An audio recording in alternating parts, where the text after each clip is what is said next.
Welcome to this video. My name is Jan Kirchhoff. I am an MBA student from Lynn University, and today I will be focusing on the Cuban Missile Crisis in 1962. This topic is a very broad topic, and we could talk about it and argue about it for hours. This is why I'll be focusing on some key parts of the Cuban Missile Crisis. I will give you a quick overview of the crisis, focus on conflict theory, and inform you about the negotiation process.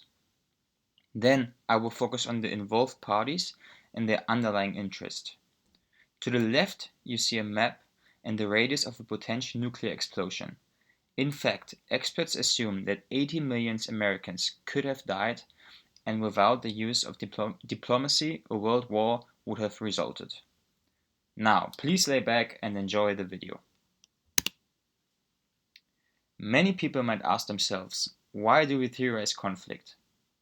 I believe that it is very important to theorize conflict because every human has to deal with conflict on a daily basis. I see conflict as being natural and unavoidable. It just depends on how we deal with conflict and if we can find solutions.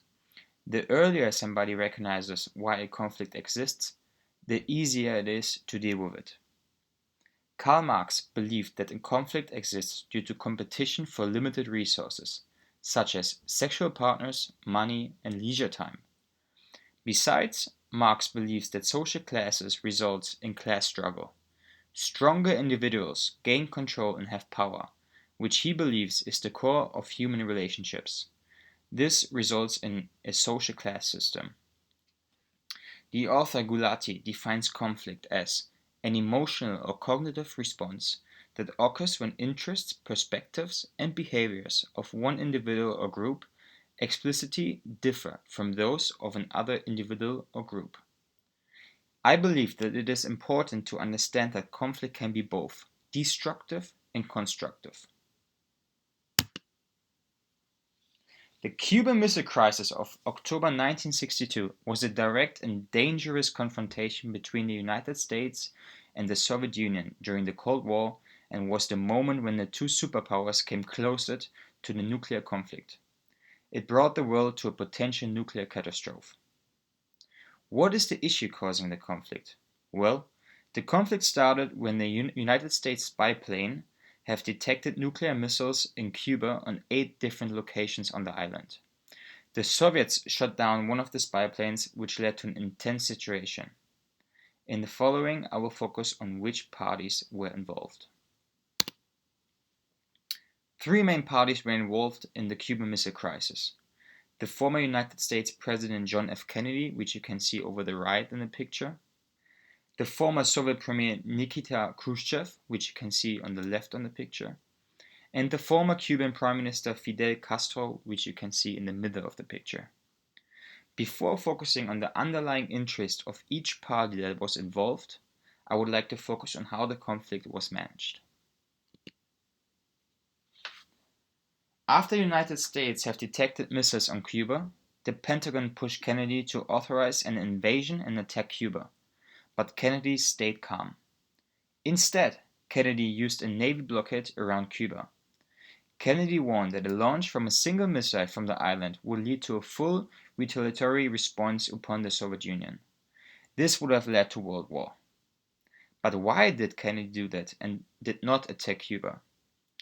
Kennedy's goal was to gain time to negotiate with the other parties. The other goal was to gain control that no additional missile would arrive in Cuba. Therefore, Kennedy set up a Navy blockade around Cuba. This was a great success and the negotiating process began. 2 different types of negotiation exist: distributive and integrative negotiation.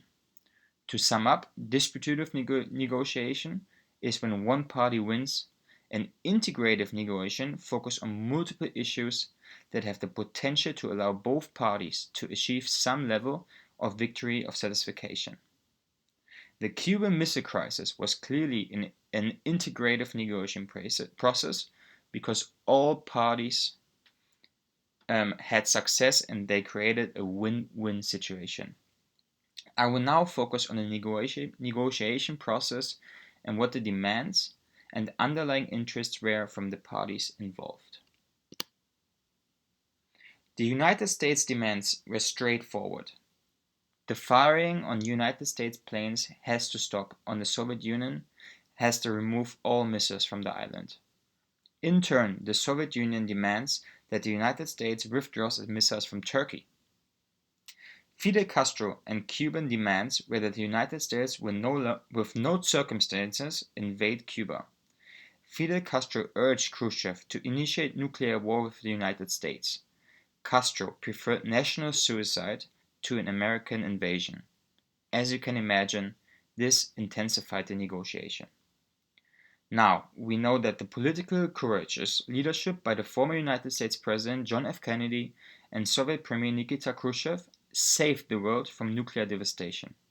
With accepting each other's demand, the Soviet Union and the United States made it possible to come to an agreement and avoid war, a nuclear catastrophe, and a world war. How did the world react? The world has reacted with a collective sigh of relief. Reflecting on the Cuban Missile Crisis back in 1962 brings in many advantages. It has proven that during a crisis, coming to an agreement is possible. Some of my takeaways are that in a crisis, you should be empathic. Don't forget your interests and your bottom line, but being empathic helps to reach a goal with a potential win-win situation with the other party.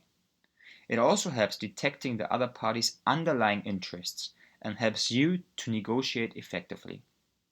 Another takeaway is that during a negotiation, a party should have the ability to be flexible and open in communication. In a negotiation process, solutions can be found being flexible and creative.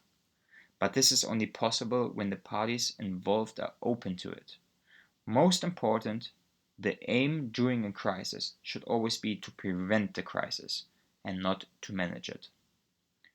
To be honest, I do not have any recommendation how the conflict resolution process could have been improved. The including parties were open, negotiated, and used diplomacy in order to reach their goals. They demonstrated great leadership and cleverness.